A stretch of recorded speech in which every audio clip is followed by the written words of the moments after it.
WWE over the course of my career, let's see, back in the 90s, Kevin Kelly called. I mean, I was sending him tapes back then, especially after I went to Smoky Mountain Wrestling, because then I had TV quality, broadcast quality tapes to send instead of something filmed in a flea market. Kevin Kelly called me once, like in 93. I don't even know what his job was. But he called to let me know he was looking at tape. Bruce Pritchard called me one time, like in 95, 94, to look at the tape. He said, we're going to go look at this, whatever. And then I never heard from him again. Then 2000, the beginning of 2012 till the beginning of 2013, I think it was, a member of the creative team called me and asked me if I'd be interested in coming in there. And at that point, I'd been sitting home doing nothing. This was after I left TNA Impact. And I was like, of course, yeah, I'm ready to go. And he said, make me a tape, just talk about something generic. We've got an idea. Fast forward. Oh, he was talking about maybe bringing me into SummerSlam or something like that. I can't remember. But he called me back and he said, did you watch SummerSlam? Like, no, because I don't watch wrestling that I'm not involved in. So turns out Lord Tensai is who they were going to put me with, who used to be Prince Albert. Yeah. Or that's who he had pitched, I guess. And they didn't go with it. And then he said, but hold on, we've got another idea. So anyhow, there were like three or four phone calls over the course of a year where I would go, hey, they've got an idea for me. I go out and buy drinks for everybody and, wait on a call. And then the next time I got one of those calls, he said, hey, did you watch the show? Oh, watch the show last night. Because the guy we were going to bring you in with, we needed a fresh coat of paint. Turned out to be Jack Swagger. They said, but they went with Dutch Mantel to do the We Are the People thing, And, I wouldn't have fit, again, I couldn't do what Dutch did, that's kind of getting into a political thing and whatnot. But if you're going to be good at a character, you have to find some piece of it in yourself, something you can resonate with. And particularly at that point in my life, I did not give a tinker's damn about politics. I tuned politics out of my head for like 8 or 10 years.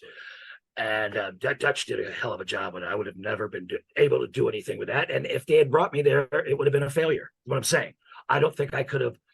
I mean, I do what I do. I think in wrestling, the trick, like in movies, some people don't want to be typecast, but in wrestling, that's exactly what you want. You want to do in wrestling what Adam West did as Batman in the TV series. If you want to be a star, stars are all basically playing variations of themselves. You can be a great actor or you can be a star, so that's it. It wouldn't have worked. And luckily, I got called back after sitting on the bench for a while, and I had my head up my ass, and I was like, I'm not going to call anybody. I'm not looking for work. And one day, I, out of the blue, an independent guy down here in Florida contacted me and asked me if I'd like to work. And I, decided I've been sitting on the bench too long, being too arrogant, saying I don't have time for these outlaw shows. I'm a TV star. Excuse me. And he asked me if I could get Abyss. So I decided, okay, you know what? I'm going to call Abyss. And as fate would have it, as I was dialing his number, Abyss called me. His number came in. So it was like some magical shit. And I forget what he asked me. Oh, yeah. I think that's when he asked me about the Hall of Fame, maybe. That he told him he was going to be going in the Hall of Fame. It had been announced yet. And that put me back on track, and I realized how much I had missed being in the wrestling business. I don't have time to, and I'm too old, to be on the road 300 days a year at this point in my life. But being involved in it to the degree that I am, I could stand to be a little bit busier with it. But, it takes the sickness away. if that makes sense. It, I think Roddy Piper used to call it the sickness, but when you live your life completely identifying as something, some people identify as painters or musicians, right? Like, let's say you're a guitar player and you get your fingers blown off, like the Sinister Minister supposedly did. What does that do to your life? Right. You don't know who you are anymore. I was kind of lost in the wilderness there for a while. Of course, I had my ongoing, karaoke business that I've had 2 decades now. But I always looked at that as, oh, this is my side hustle. I really am a TV wrestling manager. And getting back into just doing those cameos and a couple of appearances with Abyss, it brought me out of that funk that I'd been. I realized that I had been too arrogant and I needed the wrestling business.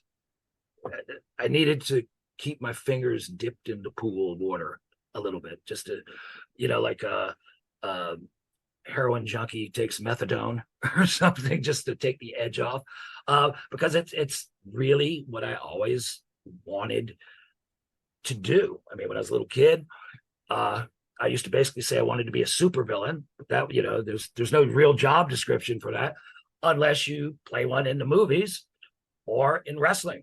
And pro wrestling allowed me to do, for a great chunk of my adult life, what I used to get in trouble for in kindergarten, when everybody was on the playground pretending to be astronauts and tying towels around their necks and being whatever, Superman. I was always the Joker or Frankenstein or Dracula, and I practiced all those faces that you'd see on the cover of the monster magazines. And that is essentially what I do now. The same shit that teachers would write notes home to my parents and say that there's something wrong with your son. He's interested in all this weird stuff. Every time we want him to draw pictures of a bright sunny day, he's drawing, Dracula torturing somebody, or ghosts and goblins, or, Dr. Octopus and stuff like that. And, it's funny. I'm 57 years old now, but, we were talking about the career path where I started. This started when I was a little kid, and being the devil when I was a little kid, that may have been a job description. I probably said, for some reason, I think I did say that when I was like 5 or 6. But, I remember seeing, do you know what Underwood deviled ham is? I don't even know if they make that anymore. Oh man, that sounds delicious though, if that's But food. whatever, the logo had a devil on it, Yeah. right? And all of the products that like one's father might have in their sock drawer, like, butane lighters or matchbook covers and stuff, they all had, there was a certain kind of devil that was very common in advertising, like 30s, 40s, 50s, 60s into the 70s. They don't do that anymore. The devil's been blackballed, except for me. But that resonated with me when I was a little kid, and just all of this stuff.